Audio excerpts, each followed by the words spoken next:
Շատերը կարծում են, որ ներելը զգացմունք է և իմ վերաբերմունքն այն է, որ ես չեմ կարող ներել այսպես և այնպես, որովհետև ես ներում չեմ զգում։ Պետք չէ ներում զգալ, պետք է ներել կամենալ։ Ուրիշին ներելը զգացմունք չէ, դա որոշում է, դա անմիջապես չի ազդում ձեր զգացմունքների վրա։ Դա կարող է ազդել ժամանակին, բայց այն կենտրոնանում է ձեր կամքի վրա։ Ես գիտեի, թե ինչպես պետք է քարոզել, որպեսզի մարդիկ առաջ գան դեպի խորանը։ Ես նրանց տեսնում էի, թե ինչպես էին ծնկի իջնում այնտեղ և մի քիչ լաց լինում և մի փոքր հուզվում։ Ես կարծում էի, որ դա հիանալի է, բայց ես հայտնաբերեցի, որ շատ դեպքերում նրանք չէին փոխում իրենց ապրելակերպը։ Եվ եթե 6 ամիս անց մեկ այլ քարոզիչ գար նմանատիպ ուղերձով, նրանք առաջ կգային և նորից մի փոքր լաց կլինեին խորանի մոտ։ Ես ինքս ինձ ասացի, ո՞րն է դրա լավը։ Եթե դա չի փոխում նրանց ապրելակերպը, ինչ օգուտ։ Տեսեք, ես դիպչում էի նրանց զգացմունքներին, բայց նրանց կամքն էր որոշողը, թե ինչպես են նրանք ապրելու։ Ներելը չափազանց կարևոր է յուրաքանչյուր հավատացյալի համար, քանի որ եթե չգիտես ինչպես ներել, դու չներված կլինես։ Մարկոսի 11-ում Հիսուսը խոսում է աղոթքի մասին,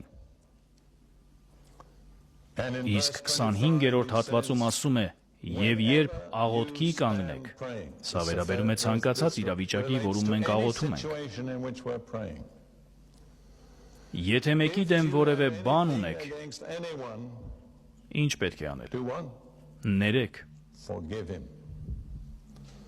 Որպեսզի ձեր հայրն էլ, որ երկնքում է, ձեր հանցանքները ձեզ ների։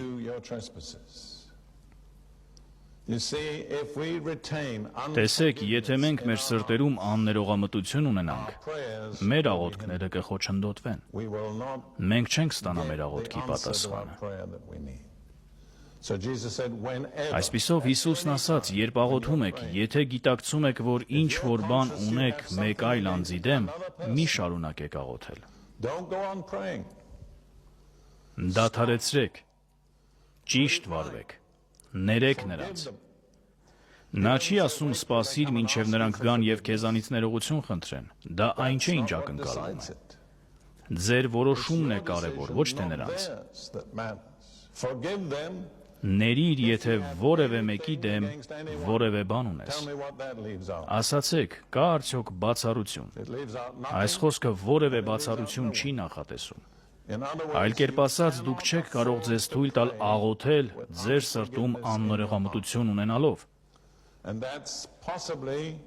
Եվ դա հավանաբար պատճառ է, որ ձեզանից ոմանք պայքարում են այն փաստի հետ, որ կարծես թե չեն ստանում ձեր աղոթքների պատասխանը։ Գուցե դուք անտեսել եք այս պարզ պայմանը. մի աղոթեք աններողամտությամբ։ Հիսուսն ասաց, ներիր, դա կախված չէ նրանից, թե ինչ է անում կամ չի անում դիմացինը, դա կախված է քեզանից։ Դու Աստծո շնորհով, երբ Սուրբ Հոգին հուշում է քեզ, ներելու զորություն ունես։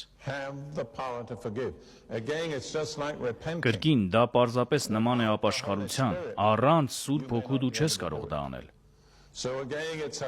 Այսպիսով, կրկին այն կենսական պահ է, երբ Սուրբ Հոգին հուշում է ձեզ։ Այժմ, եթե դու հիշում ես, որ դեռ ինչ-որ բան ունես քո սրտում այն տիկնոջ դեմ 10 տարի առաջ եղած դեպքի պատճառով, Աստված ասում է. Ես չեմ պատրաստվում պատասխանել քո աղոթքին, քանի դեռ դու չես ներել։ Տերունական աղոթքում, որը վստահ եմ մեզանից շատերին ծանոթ է, ասվում է.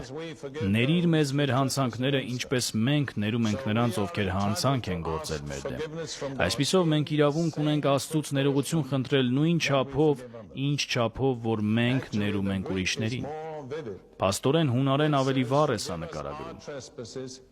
Այն ասում է, որ ներիր մեզ մեր հանցանքները, ինչպես որ մենք ներել ենք նրանց, ովքեր հանցանք են գործել մեր դեմ։